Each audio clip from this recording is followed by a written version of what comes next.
Here on the Creative Thinker Podcast, we discuss all theories, philosophy, and thought behind the creative process. And we hope that you find some inspiration along the way. This week on the Creative Thinker Podcast, we're talking about 5 mistakes and how to avoid them. I promised you during our inspiration segment last week that we would jump into how we have been able to create without barriers. Stop slowing ourselves down with things like anxiety and pesky things like fear. Removing barriers between us and our creative process. And so, lo and behold, this episode was born. My name is Henry Moon, and I'm joined by Michael Vasquez. And we are going to be guiding you through these 5 mistakes and how to avoid them. So we're going to run through them right at the jump here, just like you would in a PowerPoint presentation, so you guys know what's headed your way. So number 1 is the mistake of not trusting yourself or fear of failure. Number 2 is not having a vision for the future or improper goal setting. Numero tres. Not practicing meaningfully, not looking for the right feeling, and not owning our weak skills. That's number 3, not practicing meaningfully. Number 4, not taking time to reflect. Rest periods. Number 5, taking things personally or handling constructive criticism in a bad way. So those are our 5 mistakes to avoid. And now we're going to just get loosey-goosey and jump in, vibe with them a little bit, explain them some more, give you some more context, and share some stories of how we made these mistakes. And obviously anybody could. And we're betting that you do. So Or have, yes. No judgment. So here we go. Number 1, not trusting ourselves or being afraid to fail. What way have you done that in your life, Michael? In your creative life? I know we've talked a lot about how the fear of failure kind of paralyzed me when it came time to starting to run a D&D campaign, and how I just wasn't sure that I had all the right steps and had this and had that. And so I didn't trust my creative process at the time. I mean, some could say like reason too, because I have never done it before. And so I think that was an example of myself. Had I not had more pressure to do it, I probably wouldn't have done it. I wouldn't be sitting here today if I wouldn't have DM'd and was like pushed it off. So that fear of failure or not trusting myself to go through that process would have held me back, but I was able to kind of overcome that fear by force. And it really landed me in a much, much better spot as far as like creatively in that aspect. And for you? Do you feel like you're a more expressed person now that you've passed that moment? Like now that you participate in D&D, you are more wholly yourself? I believe so. I think whenever I started sharing some of my D&D love, because like it's kind of weird when your family's not in that kind of tabletop role-playing game, and you know there's that I can't remember what it's called, but the 80s kind of like fear of D&D that you're like worshiping the devil and stuff, and that kind of mindset is still in your family. You don't necessarily know what their thoughts on. So I didn't really express a lot of my beginning D&D stuff, but when I did start to talk about Dungeons and Dragons and being a DM, my cousin actually commented on something. It was like, you've always been a good storyteller. I think that would be really good for you because you're always able to express and make these stories up. And that's something that my brother and I used to do a lot, actually, when you're young, before like video games were what they were today. They were very basic.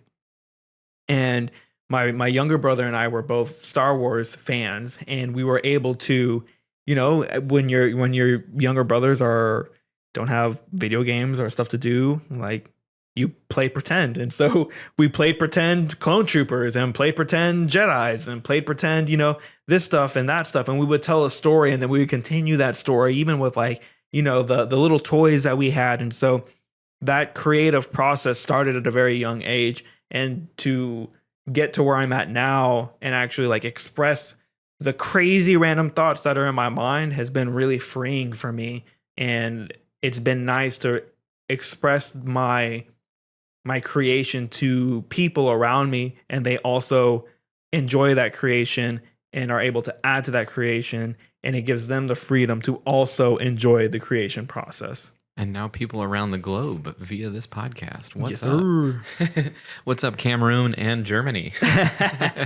Our leaders on the percentage board of listeners around the world.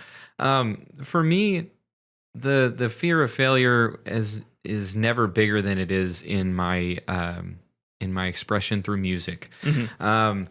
So I played music a lot growing up to deal with the emotions of adolescence and puberty and all that fun stuff of trying to get people of the opposite sex to date you. So there was a lot of difficulties there and a lot of intense emotions that I used music to express those things and music to relate to other people.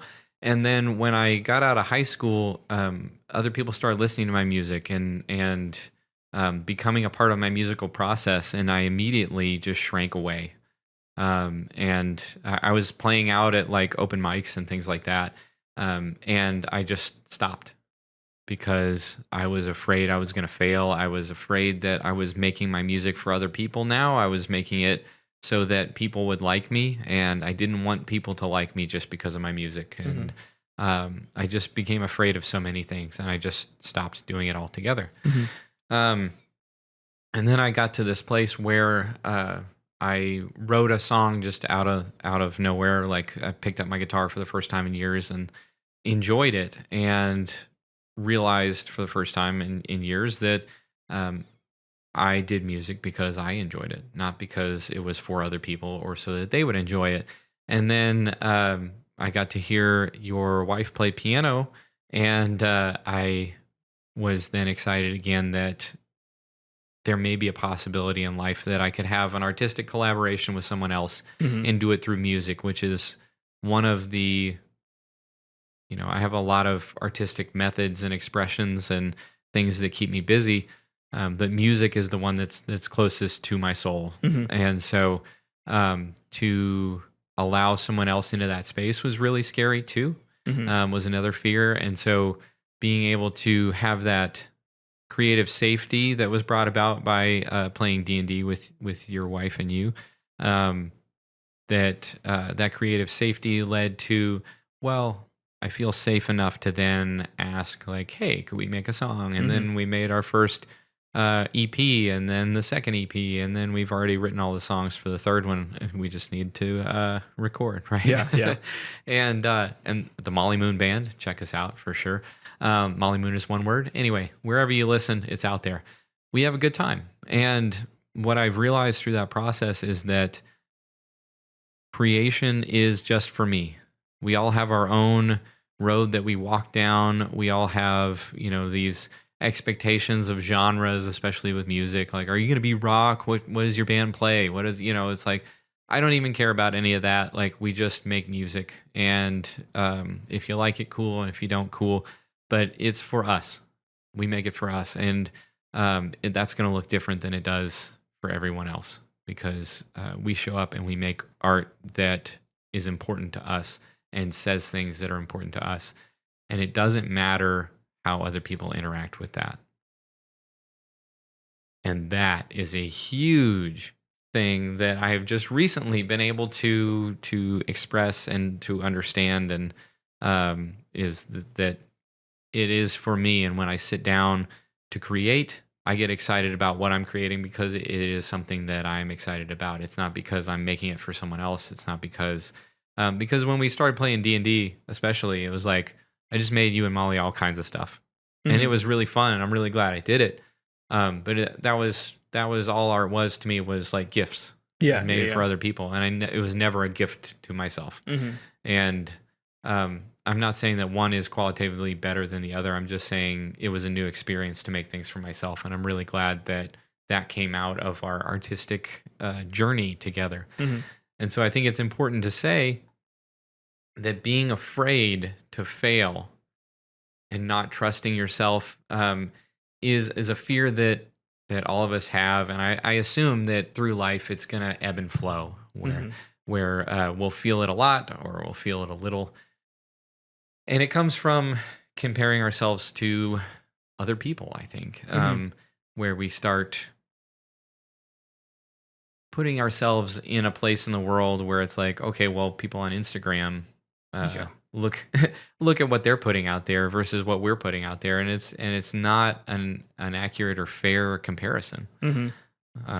Yeah, I think when we talk about comparison, one of the points that we wrote down was comparing your beginning to someone else's middle or late stages. And when you're talking about comparing on Instagram and not trusting yourself, especially as you're starting into a new endeavor, right? So we're talking about, 5 mistakes that someone kind of relatively new would make. And maybe you fall back into these mistakes of looking at Instagram and being like, man, whatever social media you're looking at, we're the age where Instagram is the one that we use, So what if I'm following trainers on Instagram and they're doing this and they're doing that and they look like this? I'm like, well, they've been in the game for 15, 20 years already, and they've been actively in the game for 15, 20 years and personal training and working on their fitness and stuff, and seeing how they coach people and their following versus like how I coach people and my following.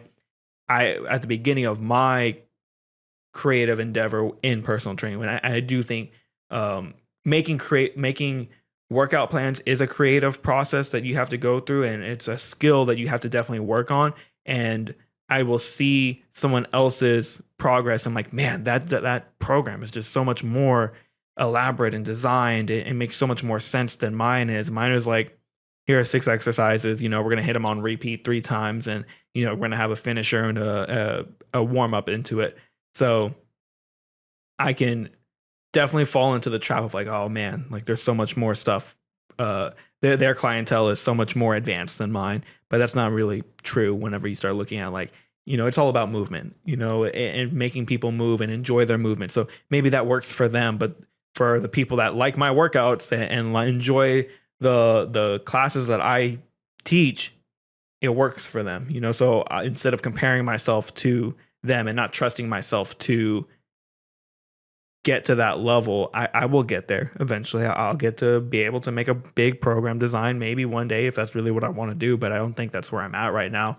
And that's okay, because that fear of not getting there could paralyze me. I'm like, oh my gosh, I'm never going to make a workout plan again. I'm just not going to train people anymore at all. And that's just not how my life is right now. Like I can still take clients on right now if I need to. I can still make my own workouts different and creative, and it's still my own. I didn't really take it from anybody else. Did that make sense? I kind of talked a lot there, but I know like that comparison between yourself and someone else's like middle or late stages. I'm thinking certain coaches that I look up to, and just because you look up to them doesn't mean you have to replicate them completely. And it shouldn't paralyze you to have to be them because they weren't on Instagram and scrolling through everything. That's just what they're putting out. Some of them have social media managers that, record stuff for them, and they just are working behind the scenes and they're trusting their process, Yeah, I think to your point, back when I was doing photography, I would get on there and on Instagram, social media, whatever, and I would look at pictures that like Annie Leibovitz takes. Mm-hmm. And I've talked about her on the program before, where she is just, she's at the top of her game. She's at the top of the game. So not only does she have probably, 30 something, maybe 100 people that help her out on her shoots, that do all the work needed. And it's these big, beautiful buildings that normal people wouldn't even have access to. And I'm looking at her portraits and I'm saying, why do mine not look like hers? Yeah. It doesn't make any sense, because I have a camera and I go out to a park and I say, okay, like, wear generally these colors, and they show up, in things that may or may not be flattering to them, whether they know their body type or not. Like I'm taking pictures for them. Mm-hmm. And my budget is $300, and hers is, probably upwards of 100,000. Yeah. Depending on the brand she's shooting with. And, so to compare my step in the process of doing it for like 3 years with minimal resources to her part of the process where she's probably in her late 40s, early 50s. I may be way off on that, sorry. And she's had this whole career to build up to this moment, and all these companies and all these other creatives and great professionals working alongside her to make her final product.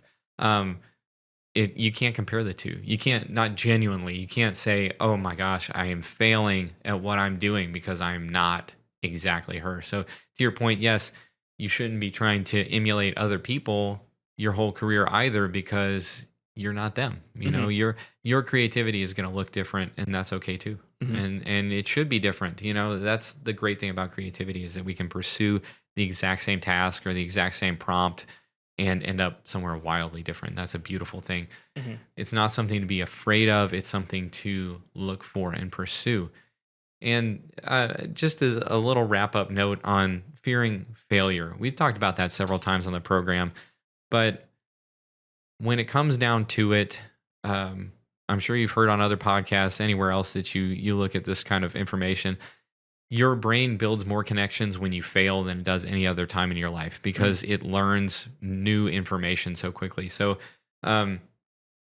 if you can get to a place in your life where when you fail, you take a moment to calm down, and then you just wait for the novel information that your brain is going to produce for you, you can learn so much great stuff. And it can be a really healing moment for you as a human being to sit there and say, okay, I think I messed up. All right, well, I'm going to take a second. I'm going to take a breath. I'm going to forgive myself. And then I'm just going to wait for that new information. I find myself being excited in those moments now, because I'm like, oh, I'm getting novel information and I'm going to learn a lot. And I can't wait to find a new way to fix for the future what I messed up in the past. And so it's turned into kind of a really healthy, healing kind of moment for me when I mess up now. I think I have like just one more thing to add to it is, you know, just that idea of changing a mistake to not a mistake, right? Because we continue to have a negative connotation for that. And so instead of saying, you know, mistake or being wrong, what an opportunity. I had an old choir director at church who used to say that all the time. What an opportunity. What a challenge. I can't believe God blessed me to have to feel like I could overcome this challenge, and I'm not going to let this, you know, thing get me down. You know, what an opportunity that we have to be alive. What an opportunity that we have to breathe. What an opportunity that we have to die. And so what an opportunity that we have to be alive and to make those mistakes and learn from those mistakes. At work, that's the attitude that I take. If I didn't know something, I didn't know it, I made a mistake. Oh, well, I am growing as a person. And I cannot let that get me down, or else I will continually go down the rabbit hole of self-defeat. I'm going to out my wife here. She was running a D&D game. And again, what an opportunity to learn. In a session, she had a random encounter, and she had asked me earlier in the day, like, hey, did this random encounter happen, or what random encounters happened? And then I was like, let me check my notes. And I was like, we had this happen, and this happened. I was like, does that answer your question? She's like, yes, it does. So another random encounter happens, and it's the exact same encounter that somebody else had in their notes. I just didn't have it in my notes. She didn't have it in her notes. So we had the same random encounter happen pretty much set back-to-back sessions. And we're like, this seems kind of familiar. And I was like, this seems kind of familiar too, but you know, whatever, I'm just going to play it in my character and you know, see what happens. And then it got brought up. Yeah, it was the same encounter. It was the exact same encounter, same person and everything. And so, you know, you could view that as a mistake as a DM, and it happens, right? As a beginning DM, you make mistakes, but you literally can't let those define how you are as a storyteller, because it will only get better. And sure, you could have made a mistake. I tried to make it into a story reason, and I made fun with my character, and you know, I had a whole thing about it. But you know, there's deja vu as a world element, right? Yeah, exactly. Like how do you twist it and make it something different? How do you yes and that mistake and make it even better, or make one it of your more magic items has a time loop built into it, almost like a Groundhog Day thing. Like you got hit in a fight, and there you go. Yeah. So you know, there's something that can be said about what an opportunity. Yes, and mistakes happen, and it's a part of life. Like you said, you're never going to have that same random encounter again, Mullian. Like you're going to know now for sure, 100%, you're going to start writing down the random encounters that happen, and it happens, right? I've definitely made mistakes as a DM. We used to drink pretty heavily when we would play D&D, and I've given away magic items. Shout out to our last episode. We didn't talk about some of the legendary magic items that I handed out when I was drunk. And then I was like, you know what? I made the decision, and we're just going to run with it, and we're just going to go with it. And now my party is OP as hell. Yes, they are. But thanks, Drunk Michael. yeah, right. Now I know. And now, we have a couple things like set in place for us. Like whenever we have fun when we play D&D, and we don't necessarily try and make mistakes. But when one of us is getting close to like maybe too intoxicated, we kind of just cut the session unless the story beat isn't there, which sometimes happens. Sometimes happens. But that's the idea that perfection isn't there, right? Yeah. Perfection isn't there. Perfection, if you can redefine it in your head as something approximating that perfection is beauty in the chaos. It is not something that is like a perfectly aligned element. We think of like the element of plastic. I don't know why that pops into my head, but the element of plastic, if you see the molecular compound, it looks like it's this perfect shape. It's this perfect shape. And it does a lot of things really well, but it doesn't do everything really well. It doesn't stand up to fire super good. Yeah. Super goodly. Sorry for the grammar aficionados. Just kidding. Anyway, that we have this idea of perfection, and it doesn't exist. And when we're able to reshape chaos into something that is beautiful, even beauty isn't perfection, but we can reshape it into something that is beautiful, and that is so worth so much more than perfection is. So stop chasing perfection if you're out there doing that. Give yourself a break. Take a nap. My goodness. So that was our first point. I'm not trusting ourselves. Fear of failure. It happens. We'll try to move faster through the next 4. All right. Speaking of, what is our second mistake that creatives make? And then we'll talk about how to avoid them. Oh yeah, we can go through this one super quick. Not having a vision for the future, or improper goal setting. Like just a story for myself is like when I had a photography company, I had no plan for the paperwork side of things. I had no plan for the taxes. I had no plan for how to upsell people, which is a big part of like, you need to have the options for people who want to spend more money on something, to give them options on what they can spend their money on. Do they want photo books for the end of their session? Do they want these specific, like at weddings, do they want to have a day beforehand where the bride gets into her wedding gown and is all done up and looks lovely, where you have a whole day just built around taking pictures of her? Is that something that they want? Just giving them the options outside of what would be standard. I didn't have any of that plan, none of it. And my business suffered and my income suffered because of it. I think that that is a pitfall of new, not even just creatives, but like new entrepreneurs, is not understanding what the right goal setting is. Cause I definitely fell into that trap as a trainer for an outdoor boot camp company. And, I got onboarded without really knowing much about the business and not really realizing a lot of it had to do more with how you sell yourself, not how you train your clientele. And that was not what I was about. And I ended up getting stuck into that for about a year. And I learned a lot there, don't get me wrong. But as far as a vision for the future, like you said, didn't have a plan for taxes, didn't have a plan for paperwork, didn't have a plan on how I needed to do this. I just kind of got thrown into it and expected to already know these things when there were other trainers who had been there for like 2 or 3 years and already knew how to do some of these things. I was like, bro, I come from a company, like I'm an employee. I don't know how to run my own business. And here you guys are telling me I need to do this, this, this, and this. And I didn't have a good vision for the future because I didn't necessarily know what the future was supposed to hold for that. And I think that's a trap or a mistake that new creative entrepreneurs can fall into, is not understanding what that end goal is at the end of the year, or what your 1 year, 2, 3, 4, 10-year goal is, and the steps that need to be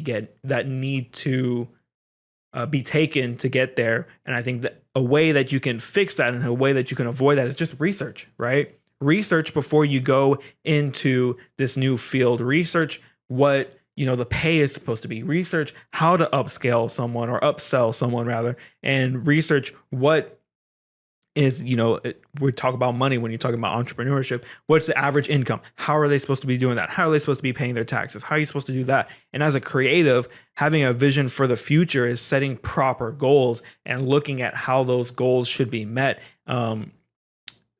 Setting realistic goals. We talked about the SMART goals, specific, measurable, attainable, relatable. I think relatable is it, and timing, something like that. So I mean, those are the goals that you should be setting for yourself and having a proper vision of the future. If you don't have those goals, sometimes you're just going through life, right? You're not gonna have the result that you expected because you didn't plan for it. And I think that's again a big mistake. But research, man, that's a big way to avoid it.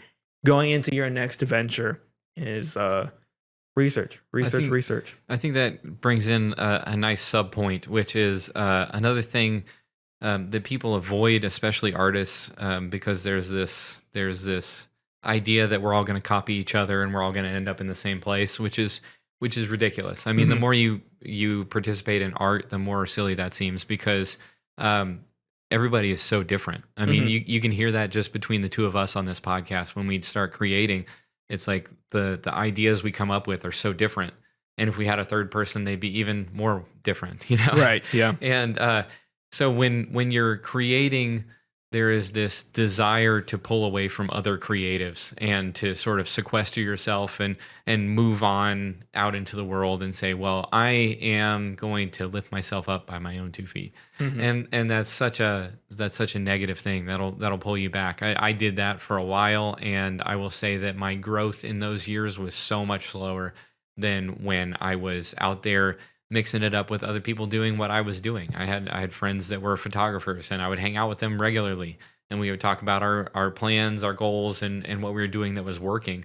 And that keeps you from being in this perpetuating isolation that keeps you making the same mistakes and keeps you feeling guilty for the mistakes. So like, for me, especially, like I had a wife, I had bills, I wasn't somebody who was lucky enough to be like, well, my parents are paying for everything. So it was like, I had all the pressure and the guilt that came along with, okay, well, I put a lot of time and effort into this and I didn't get a big paycheck back for it, which is brutal. And so if you can have that support system and these people that's like, YouTube had a big upheaval of this for a while where it was like, okay, if you have a group of 5 people that are all doing YouTube videos and all 5 of them made a mistake that week and they all come together and talk about that mistake, then those are 4 mistakes you don't have to make next week. For sure. Like, how quick and easy is it to learn based off of other people's mistakes? So that's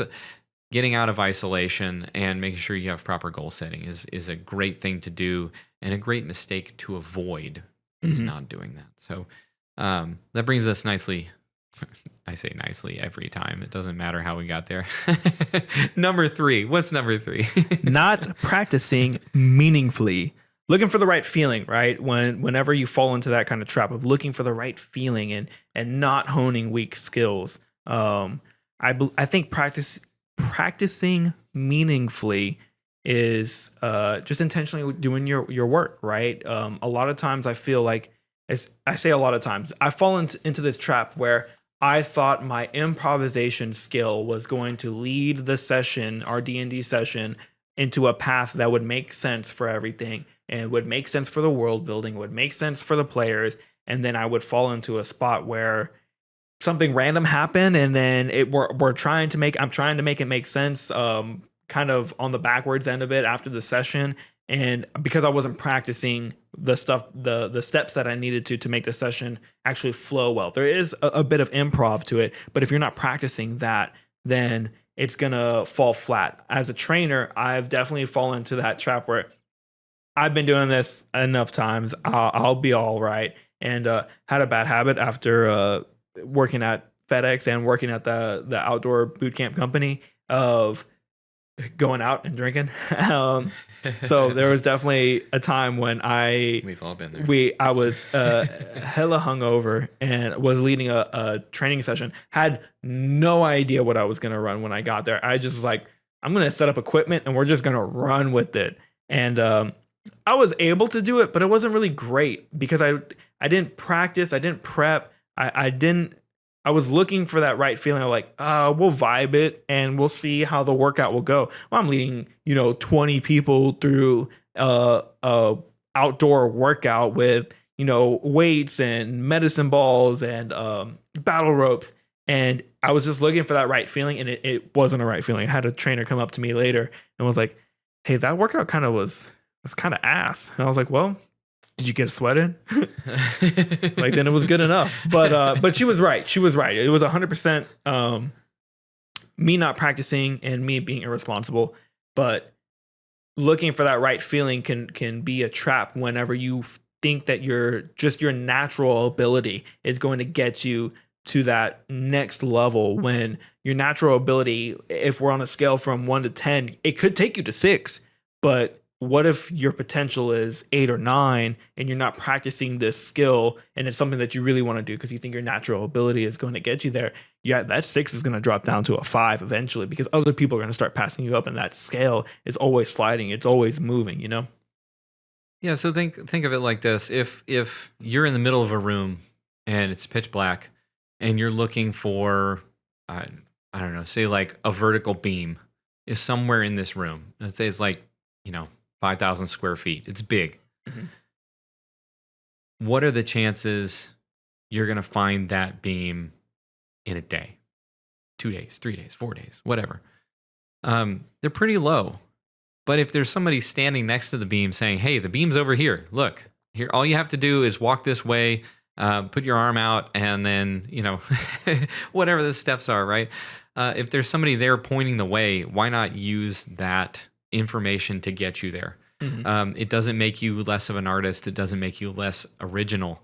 It doesn't take anything from you. In fact, it only adds to you.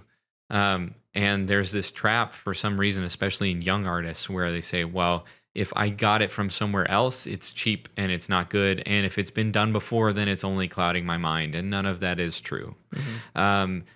Yes, you don't want to completely copy someone else, and you're definitely not going to make your own way by copying someone else, but definitely going through the practice of copying someone else is going to help you be a better artist, because it's going to show you, rehearsing greatness doesn't get you further away from greatness, if Mm-hmm. that makes sense. Mm-hmm.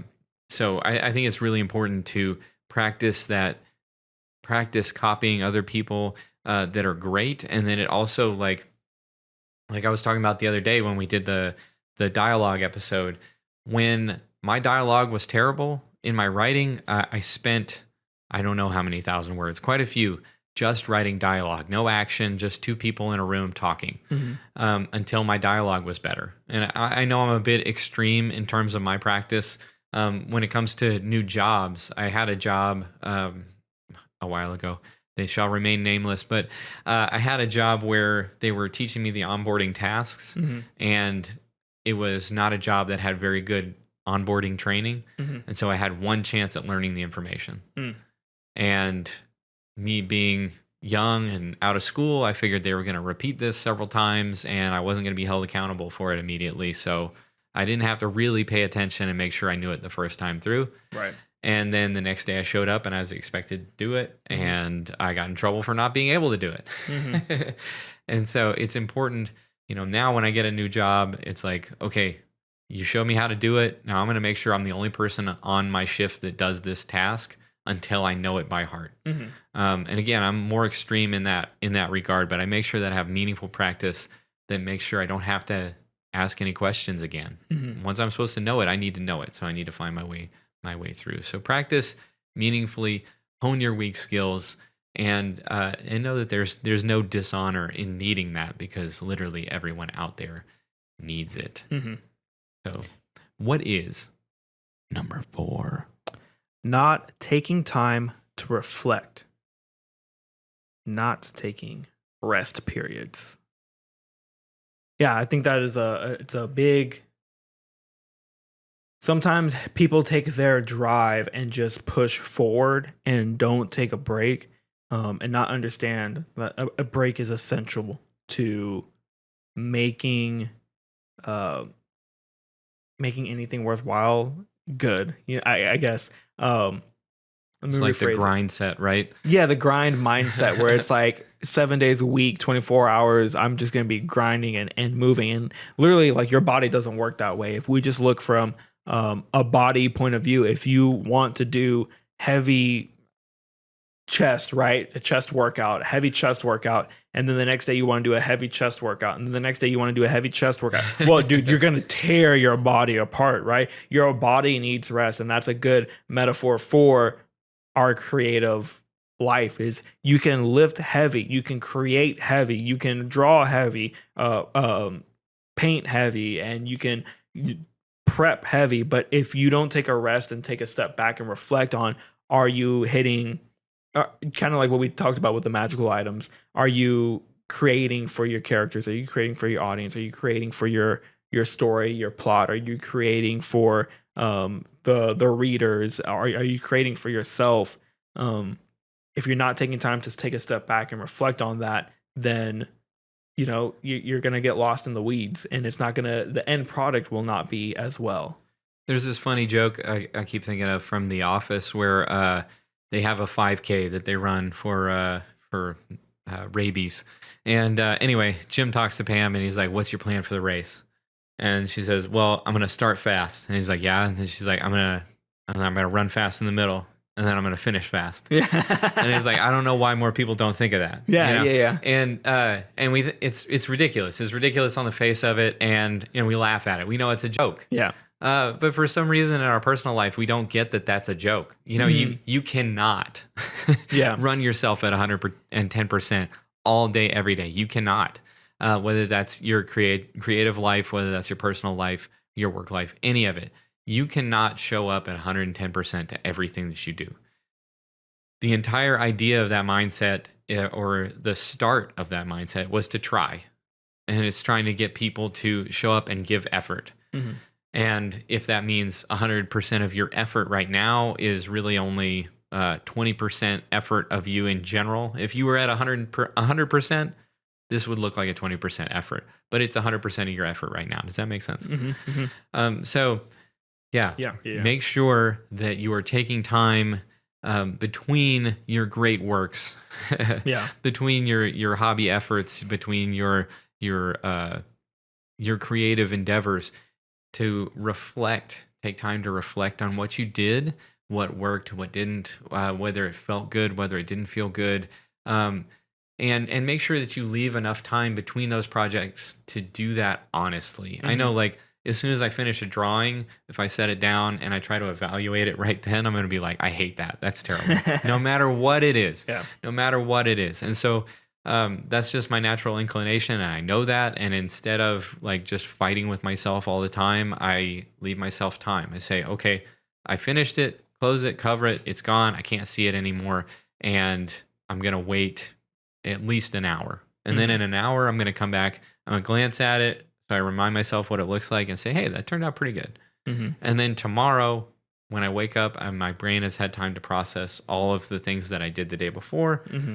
I'm going to go look at it and I'm going to say, okay, what turned out good? What didn't? Yeah. And in that interim time, I'm not starting a new project. Mm-hmm. It's like, I'm going to spend time doing something else that's a totally different pursuit, like spending time with my wife, because that's great anyway. And that is the end of number 4. We're going to go ahead and do our inspiration right now. Mm-hmm. And then we're going to take our time with number 5. So, Michael, what has been inspiring you this week? Pray tell.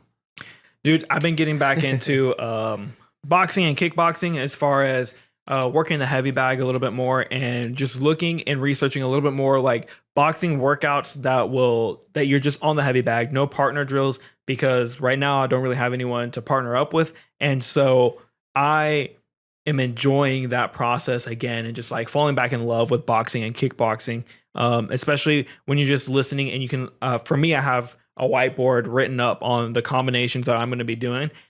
but just coming up with that process and coming up with those combinations, it's been really fun because I feel like I talk a lot about working out and stuff when we talk about the creative process, because I do feel like the most creative space that you can be in is your skin, right? And being able to move in your skin and be creative with your body, I think is very, it feels very good to me. So when I can throw like a different combination, it's really been getting my mind active. Like a 1-2 body 3-3-2 1-1-6 is really nice to throw. Or I can do like a 1-2 step back 2-3-2 high kick, and then already know and drill that and have my body just work it and already know exactly how I'm supposed to be doing it. It's been inspiring to me. It's been helping me get back into the gym a little bit more often than I already have been. And just change my workout up, because I've been doing kind of the same workouts. I've been doing steel mace, kettlebell, dumbbell workouts, been hitting kind of similar areas, hitting my legs, hitting, chest, biceps, back with the steel mace, working steel clubs and shoulder mobility. But it's like, I want to get back to the roots even more so than what I had been doing before. And it was boxing. It was hitting the punching bag and constantly hitting the punching bag and hitting the punching bag every other day. So just being able to do that, working out with different styles. So I was able to do, like I said, just a boxing workout. And I already knew what I was going to do. I knew the time. I knew how long I was going to be working on each round. And then there was like a Muay Thai shadow or heavy bag workout that I did. And so I got to use some of my skills that I haven't used in a while. And that was exciting. And so just being able to see boxing and kickboxing is evolved so much. There's so many different takes on it. There's so many different styles that you can do. And even when I was kickboxing or going into the boxing workout, I was like, this combination isn't making sense to me. And then I was like, oh, wait, hold on. I got to change my stance up. I was a little bit more square. Here. And I was like, oh, I got to change my stance up to how my coach does it. And my coach has a lot more narrow of a stance. And so I was like, oh, okay, this makes more sense. From this stance, it makes sense for this combination to work, versus where if I'm right here and I'm throwing, it won't make as much sense. So that's been inspiring me, just getting back into the gym and actually being able to throw my punches hard, throw my kicks hard, and just letting it fly, just letting my body fly and do its thing. I think physical work is really cool. I've been getting into working out again too, and just like running for the first time in my life. I hate running, and just getting on a treadmill and running for 30 minutes. I say 30 minutes, but it's like I do 15 minutes running, and then the rest is like trying to catch my breath again because I'm so out of shape. But it's been really nice in that it's pushing a different part of my body, and it's like when you have so much just potential, energy in your body that is not being used, and it's just sort of like zipping around your cells, then it slows down your mental capacity to do anything else, I feel like. And so whenever I go work out, when I come back, I'm calm. I'm able to just dive into creating, and that's really nice. So I'm happy to hear that kickboxing is going really good. I've been writing quite a bit. So me personally, my inspiration this week is myself. Yes, I know. Again, Henry is very self-involved. I feel like the part of the process that we were talking about earlier is the warehouse analogy once again, where you're stumbling around in the dark looking for a vertical beam. Is I've been revisiting that process lately, where it's like, okay, I'm going in blind and we'll see how it goes. Now that with the expertise of the last 10 years or so of working really hard to get my all of my creative pursuits more polished, I've revisited the idea of sort of flying by the seat of my pants, and it's been really, really fun. Not only just stumbling around in the dark again, just seeing what that is like, and seeing how much messier it is than a planned out process. It's fun to sort of just throw off the rules and say, all right, well, let's do this bad. So it's been really nice trying to shade in nuance in something that was invisible a moment before. So doing that in writing this last couple of weeks, but just sort of like fumbling around in the dark is nice when a lot of life is rules, and trying to find something that is flow state minus any end product has been fun this last week. Nice. And I think showing, not telling is what I'm aiming for in this process. And just making it a very experiential writing. Like I said, just fumbling around. Whatever senses I have is the right answer. And that writing has been really exciting. And we've been talking about doing an episode on showing, not telling in writing. So stay tuned for that. Yaws. Yotter. All right. Moving back on to our last and final mistake that creatives make and how to avoid them. Number 5. Taking things personally. Personally. Are you good at not taking things personally and handling constructive criticism in stride? Oh my gosh, not at all. Way better than I used to be, but also not good. Yeah. Geez, that's a tough one. I gotta take it down a second. So when we were talking about this episode, in fact, I've pitched this same basic episode probably like 30 times. I don't know. It's too many. It's too many, but it's incomplete in my mind. And so you being a helpful other person in this podcast, you said, hey, look, we've done this before. Yeah. Why are we still bringing it up? And so like my first response was like, oh man, I messed up. I failed. This wasn't good. This is me not bringing my best to the podcast, which is maybe in some ways true. He says through his self-doubt and self-loathing. No. So there is part of that is like, yes, I am still hitting my head into the wall in the same place. And what you did well in that moment, seeing me not take it well, you said, okay, well, there is something that you're passionate about. What is that? And then we drilled down into that for a while. And so, first of all, thank you for that. It was very kind. But that is like earlier today. Yeah, that was like 2 hours ago. Yeah, so I still have a really hard time, and you could say probably a lot of people, a lot of artists do, they equate themselves with their art because it is time spent in creating. There is time and skill spent. So it's like I didn't have the skill or I didn't have the ability, like I wasn't enough to bring whatever it is, which is so not true. The artistic process is something that we participate in. Not all of us are going to be the greatest that ever was. And that doesn't mean that we shouldn't still try. Right. And it doesn't mean that we aren't good enough in our pursuit. So, and our outcomes are not us. So, like, I drew something. My dad always makes this joke too. And I was drawing something as an example to my dad, and I drew it in a stick figure. And he always says, like, he doesn't want to draw anything because he's an amazing artist and he hasn't done it in so long. He's like, I don't want to draw anything because if I drew a stick figure right now, it would be bad. And that's what I did. I did it right in front of him, and then he just started laughing, and he was like, oh man, like, that's exactly, I would do the exact same thing because I haven't done art in so long that I couldn't even draw a stick figure right. I've been drawing forever. And it felt like such a deep failure to me that I couldn't even shape a circle in 5 lines right.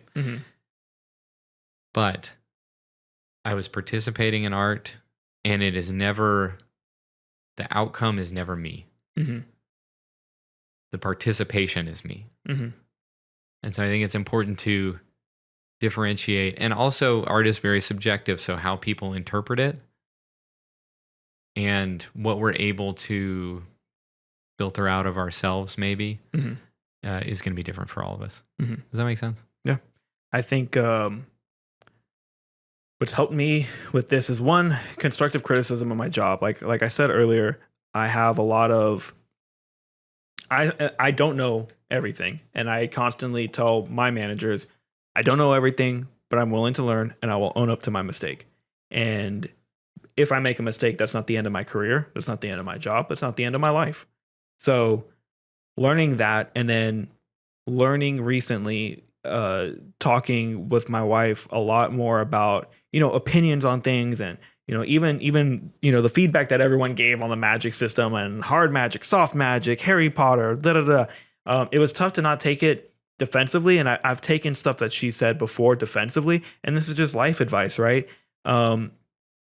It's just different opinions. It's people's opinions on how it might be different than yours, and listen to other people's opinions, because sometimes their opinion has some type of validity in it, and sometimes it doesn't. And sometimes the definition on what you are arguing about is slightly different, and that is what caused the strife to begin with, and not that this person doesn't like me as a person. Because at the end of our disagreements or whatever we've had before, it's like, hey, my sweet wife, I still love you.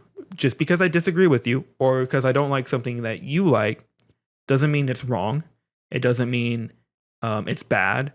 It just means that might not be my cup of tea, or maybe I see things differently.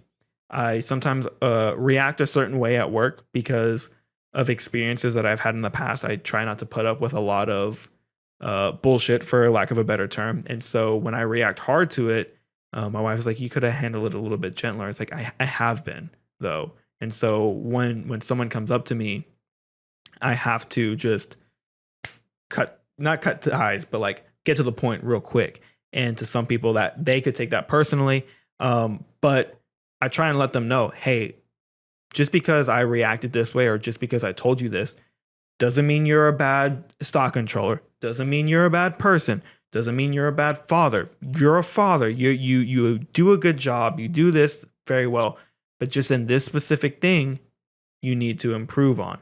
That doesn't mean you're a bad person. Just like when we came to the podcast today, I was like, hey, we've hit this a couple times. What's an alternative to this? How can we create this into an episode where someone can take something out of this versus what was it? Stop making mistakes was the initial title of the episode? Yeah, that was the original title, and it was all about reframing mistakes to revisions, which is just, instead of saying I hit a mistake, now I need to grieve over that, now I need to feel bad, saying, well, I'm going to revise this idea, and I'm going to continue revising this idea until I reach the final product. Yep. Which, even saying it out loud, is not an episode. I'm sure those folks listening would agree that that's not much of an episode. I just summed it up in about 3 seconds. Yeah. And so, what an opportunity that like you said, not taking things personally. Because if you would have shut down mine, I would have been like, that's fine. This is what I've got. This is what I'm bringing to the table. If this is if this is not what you're feeling, that's cool. Let's come to a middle ground on something that we're both feeling. And like you said, you had something that you wanted to talk about. You had revisions, and you wanted to talk about some type of, how do we avoid mistakes, or how do we reframe mistakes into revisions, or what we talked about, what an opportunity, or learning mistakes, or being able to revise that word or that term and put it into a different connotation. We could have had a disagreement, and it could have been this and that, but that's how we as adults, as humans, people have different opinions. And just because your opinion is not the same as my opinion doesn't mean that we by nature need to hate each other, because we as humans need more love in the world.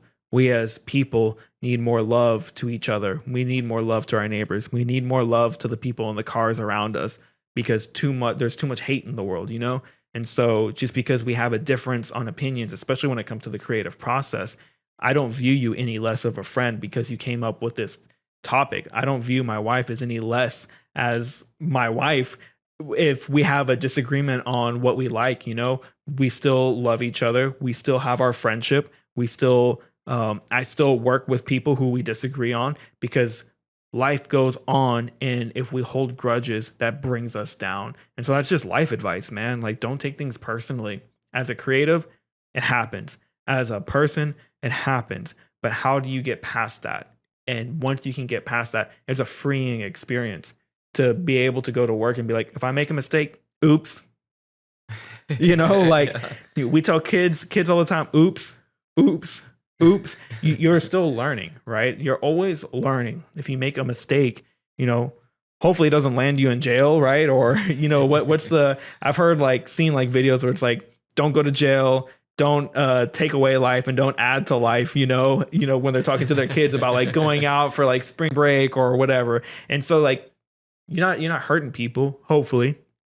That's not the disagreement is on that. But like I said, there needs to be more love in the world, more hope, and more less hate, So if you have a disagreement, it's not the end of the world, literally. And that, first of all, beautifully said. And second of all, brings us back to two of our 4 pillars, which is honesty and empathy. So you're looking for the truth of the situation so that you can build off of it, and you're looking for a way to understand yourself and the other person in the situation. And especially as it pertains to art, but obviously life as well.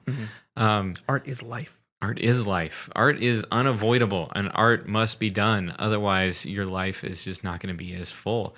I mean, this whole podcast is about how life has made our lives more rich and more nuanced and more fun, and us trying to pass that on to other people. That's a very big part of learning, is teaching, and we could even throw that in as another bullet point on this, is that as you learn, you teach other people.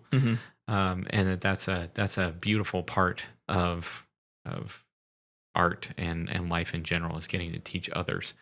So thank you so much for paying attention for our 5 mistakes. These are things that, I mean, we used 1, maybe 2 examples for each bullet point, but we could have easily made each of these into its own podcast if we were adding our own life moments to each of these. I mean, we're only human. We're out here doing our best, and just like you, sometimes that leads us to doing things that are not optimal. But it's how we recover that determine what kind of people we are. To creative thinkers all across the globe, thank you so much for joining us once again on the Creative Thinker Podcast. I hope you have a wonderful rest of your day. Take care. Bye-bye. Bye.